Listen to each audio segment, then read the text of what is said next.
আসসালামু আলাইকুম। আমার কলিজার ভাই ও বোনেরা, আপনারা সবাই কেমন আছেন? আশা করি সবাই ভালো আছেন। আমিও ভালো আছি, আলহামদুলিল্লাহ। প্রতিদিনের মতো নতুন দিনে নতুন একটা ভিডিও নিয়ে আপনাদের মাঝে হাজির হলাম। তো সকালে নাস্তা খাওয়ার পর রান্না দিয়েই আপনাদের সাথে ভিডিওটা শেয়ার করলাম, শুরু করলাম। তো দেখতে থাকুন আজকে আমি কি কি রান্না করি। তো সেই একঘেয়েমি রান্না, একঘেয়েমি ভিডিও। যেহেতু এখন শীতের দিন, সবজি, তো সবজিটা বেশি খাওয়া হয়। আর এখন সবজির দামটা একটু কমে গেছে, এই জন্য সবজিটাও বেশি খাওয়া হয়। তা আমার ভিডিওটা যারাই ক্লিক করেছেন এই মুহূর্তে, তাদের কাছে প্রতিদিনের মতো ছোট্ট একটা রিকোয়েস্ট, প্লিজ আপনারা একটা লাইক দিয়ে ভিডিওর বাকিটা সময় আমার সঙ্গেই থাকুন। আশা করি ভালো লাগবে। আজকে হয়তো ভালো লাগে না, কালকে হয়তো ভালো লাগতেও পারে। কখন কার কোন কাজ দেখে ভালো লাগে কেউ বলতে পারে না। দেখতে থাকুন, দেখতে দেখতে ভালো লাগা হয়ে যাবে। তা আমি যে কাঁচা টমেটোর ঝোল করব, রান্না করব, এই জন্য আমি টমেটোটা আগে প্রেসার কুকারে দিয়ে সিদ্ধ করে নিছি। তো এখন আমি ভালোভাবে কষায় নিতেছি। যত ভালো করে রান্না করি না কেন, যদি রান্নার মধ্যে ভালোবাসা না থাকে, সেই রান্নাটা ভালো লাগে না। তুমি যতই ভালো হও না কেন, যতই অন্যের জন্য নিজেকে বিলিয়ে দাও না কেন, যতই কষ্ট সহ্য করো না কেন, কিছু কিছু মানুষের কাছে তবুও কোনো দিন ভালো হতে পারবে না। তবুও কিছু কাছের মানুষের কাছে তুমি ভালো হতে পারবে না। স্বার্থ ফুরায় গেলে তারা সবাই চলে যায়। স্বার্থের জন্য কিন্তু সবাই তোমাকে অনেক কিছু করবে, ব্যবহার করবে। যখন স্বার্থ শেষ হয়ে যাবে, তখন তোমার কাছ থেকে চলে যাবে। আর এই পৃথিবীতে সবচেয়ে বেশি খারাপ হয় কাছের মানুষগুলোর কাছে।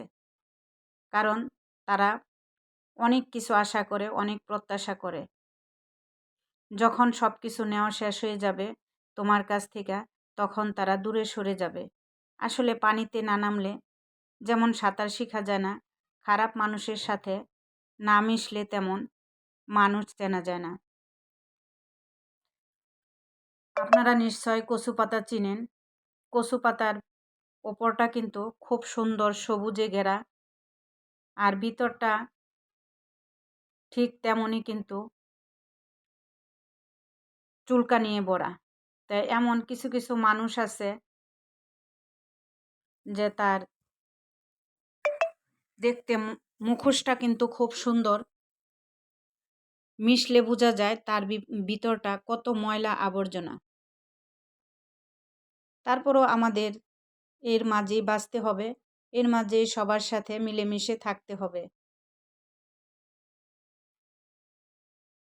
তো এসব মানুষের সাথে আগেভাগেই সরে যাওয়া ভালো। আসলে সরে যাওয়ার কোনো উপায় থাকে না, কারণ মানুষ চিনতে চিনতে মানুষ কিন্তু অনেক পথ আগায় যায়। মানুষ কিভাবে চিনবে? মানুষের মুখে এত মধু, মধুর কারণে কিছুই বোঝা যায় না, কিছুই চেনা যায় না।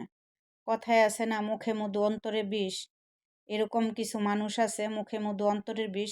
এরকম মানুষের কাছ থেকে সব সময় দূরে থাকবে। এইখানে লাউ শাল রান্না করে নিতেছি। আমি মাছ দিয়ে লাউ শালটা বেশি ভুনা করি, এমনি নিরামিষ আমার কাছে ভালো লাগে না।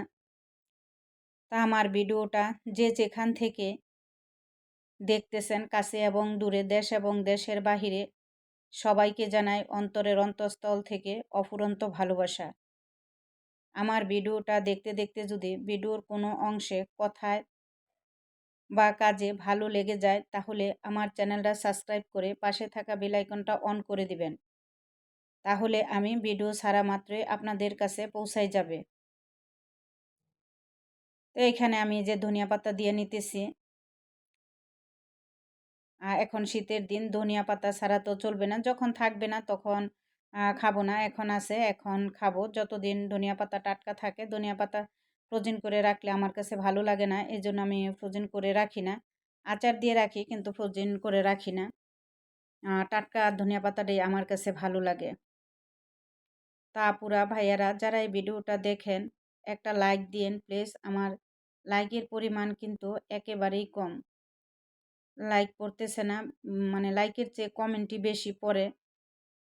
আর আমি যার ভিডিওই দেখি আপুরা, আমি ফুল দেখি, দেখা যদি আমি ইনশাল্লাহ আলহামদুলিল্লাহ এগুলা লিখি, মানে ছোট্ট একটা কমেন্ট করি, তাও বুঝবেন যে আমি দেখছি। বড় কমেন্ট করলাম কিন্তু ভিডিওটা দেখলাম না, লাভ নাই তো কোনো। ভিডিওটা দেখে ছোট্ট একটা কমেন্ট করলেও কিন্তু আমার মনে হয় যেন অনেক ভালো। কারণ অনেক ভিডিও দেখি তো আপু, অনেক সময় দেখা যায় ভিডিও ছাইরা চইলা যায়, গোসল করতে যাই একটা ভিডিও ছাইরা আইসা দেখি শেষ হয়ে গেছে। অনেক সময় কমেন্ট করি না, পরবর্তীতে কমেন্ট করি, লিখে দিই আলহামদুলিল্লাহ বা ইনশাল্লাহ, ছোট্ট একটা কমেন্ট করি। তো আপনারা কেউ কিছু মনে করবেন না। অনেক সময় রান্না করতে গেলাম, ওইখানে রান্নার ঝামেলায় ভিডিও, মানে বড় কমেন্ট করা যায় না। শুনি ঠিকই, কিন্তু কখন করব, রান্নার ফাঁকে কমেন্টটা করতে অনেক ঝামেলা হয়ে যায়। এই জন্য ছোট্ট একটা কমেন্ট করি। আমি জানেন আপুরা, আমি নামাজে দাঁড়াইলো ভিডিওটা অন করে রাইখা চলে যাই আমার হাজবেন্ডের কাছে, বলি যে শেষ হইলে অফ করে দিও না, এরকম বলি, মেয়ের কাছে রাইখা যাই। এইভাবে আমি ভিডিওগুলা দেখি, কারণ আমার একটা মোবাইল, দুইটা মোবাইল না যে আমি দুইটা মোবাইল দিয়ে দেখব। তো আমার একটা মোবাইল, এভাবে দেখতে হয়। ছোট কমেন্ট করলেও আপনারা কিছু মনে করবেন না। আর আপনারাও আমাকে ছোট্ট একটা কমেন্ট করে যাবেন, আমি কিছু মনে করব না। আর আমার ভিডিও মানে যাইতে আপনাদের পরিবারে একটু দেরি হয়ে যায়, কারণ ছোট দিন, সব কাজ শেষ করে তারপরে আমি আপনাদের পরিবারে যাই। আমি তাড়াতাড়ি যাইতে পারি না, যে এখন ছাড়ছেন এখন যাব, বা 1 ঘন্টা 2 ঘন্টা এরকম না, দেখা যায় আগের দিনের ভিডিও পরের দিনও আমি দেখা দিই। তো চেষ্টা করি, যতটুকু পারি চেষ্টা করি দেখার। এখন আমি এই যে শিং মাছ রান্না করে নিতেছি। শিং মাছটাতে আবার আমি একটু পেঁয়াজ বাটা দিছি। তো শিং মাছটা রান্না করি এইভাবে, ভুনা করি আমি। আমার কাছে তো খুবই ভালো লাগে। শিং মাছ ভুনা হইলে আমার আর কিছুই লাগে না। তো আমি এই শিং মাছ ভুনা দিয়েই খাই। তবে আপুরা ভাইয়ারা যে যাই করি না কেন, আসুন আমরা দিন শেষে একটু নামাজ পড়ি, আল্লাহকে ডাকি, আল্লাহকে স্মরণ করি। সবাই আমার জন্য দোয়া করবেন, আমি যেন নামাজ পড়তে পারি, ছোট ছোট আমলগুলা করতে পারি। আগে তো ইউটিউব যখন চ্যানেল খুলি নাই তখন তো অনেক আমল করতাম। তো ইউটিউব চ্যানেল খোলার পর আমার আমলের অনেক ঘাটতি হয়ে গেছে। জানি না আমি ইউটিউব চ্যানেলটাতে থাকবো কিনা, এটাই মনে মনে ভাবতেছি যে আমার আমলের অনেক ঘাটতি হয়ে যায়। কারণ যতই বলি ইউটিউব সাইডে কিন্তু আমল করা হয় না, কারণ এটার একটা ধান্দায় থাকি যে কমেন্ট করতে হবে, দেখতে হবে, তখন কিন্তু আর আমলগুলা হয় না আমার। এখন জানি না কি করব, কত দূর যাইতে পারবো, সেটা আল্লাহ পাকই জানে। কিন্তু আমার কিন্তু খুব খারাপ লাগে যে কি করলাম, ভুল করলাম কি না এইখানে আইসা। তো এটি বলি, আবার এটার প্রতি আবার মায়াও হয়ে গেছে, আবার না ছাড়লে ভালোও লাগে না। তো এই যে শিং মাছটা নামানোর আগে আমি জিরা দিয়ে নামাইতেছি, আর ধনিয়া পাতাও দিব, যেহেতু শীতের দিন ধনিয়া পাতা ছাড়া তো চলে না।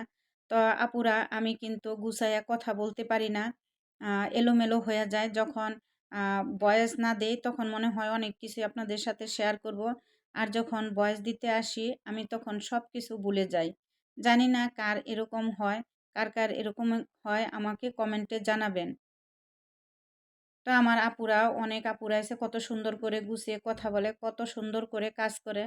তো আমার এই এলোমেলো কথা আর এলোমেলো কাজ যারা ধৈর্য সহকারে দেখেন, তাদের প্রতি আমি চিরকৃতজ্ঞ। অনেক আপুরাই আমার পরিবারে নতুন যুক্ত হচ্ছেন, তাদের প্রতি রইল আমার পক্ষ থেকে অনেক অনেক ভালোবাসা ও দোয়া। তো এই যে দেখেন, আমি রান্না বান্না শেষ করে খেতে আসলাম। দেখেন আমার শিং মাছ ভুনাটা কত সুন্দর হয়েছে, মানে দেখতে যেরকম সুন্দর লাগতেছে, খেতেও কিন্তু খুব মজা। তো আমরা এই যে দুজন খেতে আসলাম, তো আসুন আপনারাও খেতে।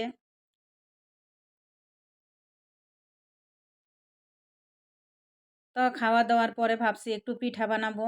তো ওই যে পিঠা বানাই, ভাপা পিঠা বানাবো, কারণ এইবার একদিনও ভাপা পিঠা খাওয়া হয় নাই।